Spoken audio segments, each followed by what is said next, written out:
Nous allons donc repérer les éléments d'une boucle de régulation et donc nous devons nous rendre dans l'atelier de régulation. Cliquons sur Continuer la mission.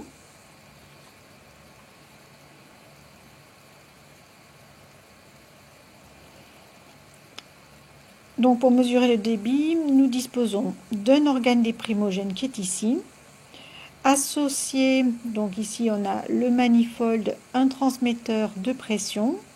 Ce transmetteur de pression qui va fournir donc un signal 420 milli proportionnel à racine carrée de la différence de pression à notre régulateur, ici par ici.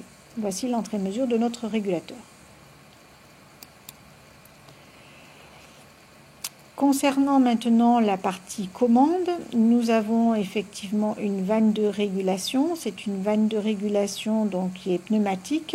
Donc, pour recevoir l'ordre de la part du régulateur, on a besoin ici du convertisseur courant-pression. Donc la sortie du régulateur envoie un signal 420 au convertisseur courant-pression qui traduit son courant en pression pour commander. Par ici, par le câble qui est ici, on voit que l'on va commander la vanne de régulation.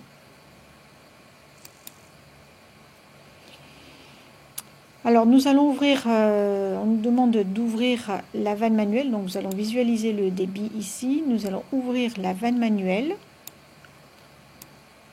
et nous observons pas d'évolution de débit. Est-ce que la situation est normale? Oui, puisque la vanne de régulation est fermée.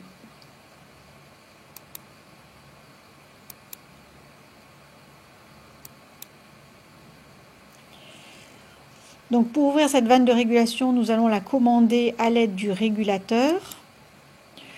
La sortie out du régulateur, nous allons cliquer sur les doubles flèches jusqu'à ouvrir.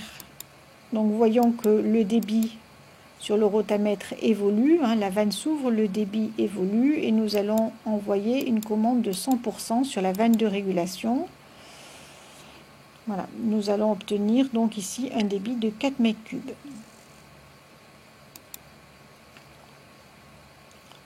Notre mission est terminée, nous avons bien repéré les éléments de la boucle de régulation. Donc, nous devons câbler une boucle de régulation de débit. Allons dans l'atelier régulation, nous allons cliquer sur le régulateur, continuer la mission. Donc voici les différents éléments de la boucle de mesure. Donc le transmetteur que nous avons, un transmetteur de fil, donc c'est un transmetteur passif.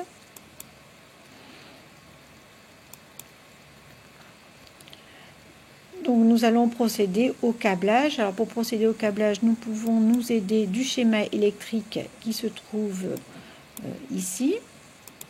Donc nous voyons qu'à partir de l'alimentation, nous devons faire un câbler en série les différents éléments de la boucle de régulation.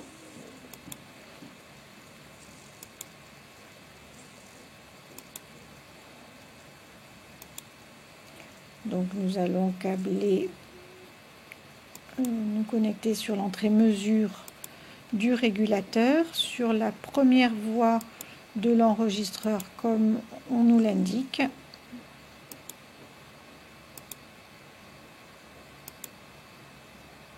Voilà, le câblage est terminé, nous pouvons passer à l'étape suivante. Le câblage est correct, tous les appareils sont câblés en série. Nous allons maintenant procéder au câblage de la boucle de commande. Donc c'est la même chose ici, nous pouvons nous aider du schéma électrique qui se situe ici. Nous voyons la sortie du régulateur qui est en série avec le milliampère-mètre qui est lui-même en série avec la vanne de régulation et l'enregistreur. Alors la sortie du régulateur.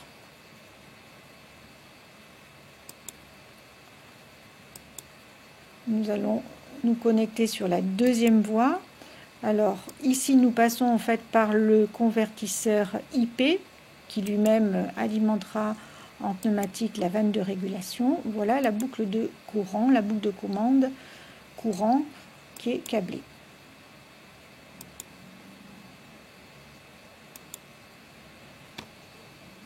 Et ici, on nous présente donc une correction des deux boucles de mesure et de commande correctement câblées.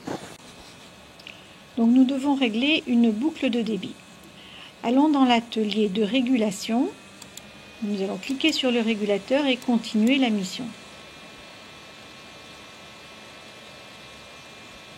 Donc pour régler la boucle de régulation de débit, nous allons utiliser la méthode par approche successive. Dans un premier temps, donc on nous demande de régler un débit autour de 2 mètres cubes. Nous allons nous mettre à 2 mètres cubes. Donc il faut ouvrir ici la vanne manuelle. Puis à l'aide de la sortie du régulateur, out, nous allons avoisiner le point de fonctionnement, c'est-à-dire 2 mètres cubes.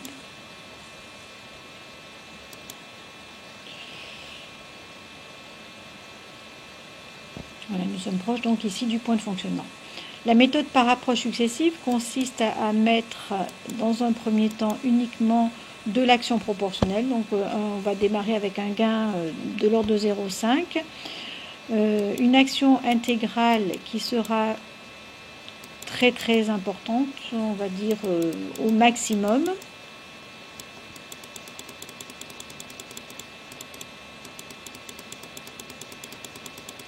On va considérer que pour une boucle de débit, allez, 60 secondes d'action intégrale, c'est qu'il n'y en a quasiment pas. Ensuite, on va mettre en service donc, notre enregistreur. On va passer donc en mode automatique. Au préalable, on vérifie que la mesure soit bien égale au point de consigne de façon à ce qu'on passe en automatique sans à-coup. Donc nous allons passer ici en mode automatique, puis nous allons effectuer un changement de consigne et visualiser l'allure de la réponse. Donc en rouge, on voit la mesure de débit, en vert c'est la consigne, en bleu c'est la commande.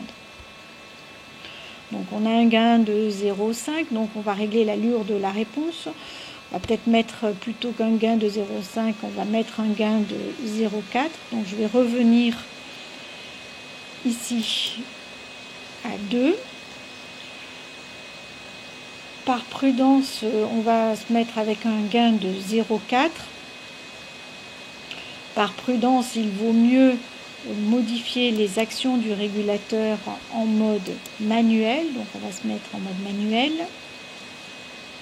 On clique sur P jusqu'à aller sur le menu réglage et là on va descendre la valeur du gain, on va mettre 0,4. Nous allons ensuite rajouter l'action intégrale. Donc l'action intégrale, c'est à peu près le temps de réponse divisé par 2 ou 3 sur une boucle de débit. On va mettre une action intégrale de 3 secondes puisqu'un débit répond très rapidement.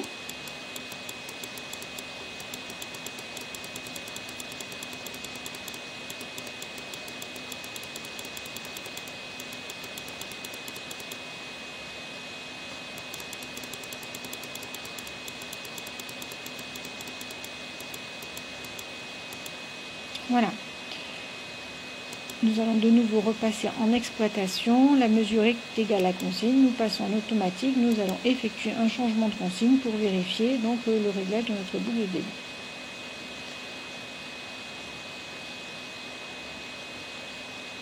Bon, notre boucle de débit est à peu près correctement réglée. Nous allons vérifier également par une variation négative du point de consigne. Si la boucle de débit n'est pas trop nerveuse, elle semble à peu près correcte.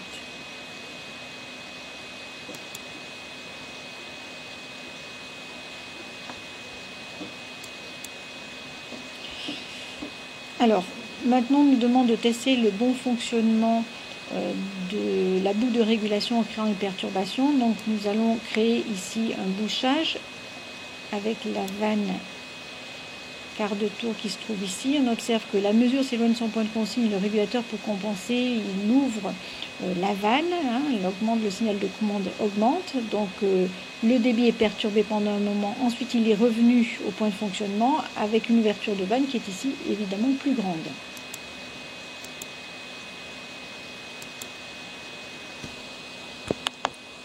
Notre réglage est terminé.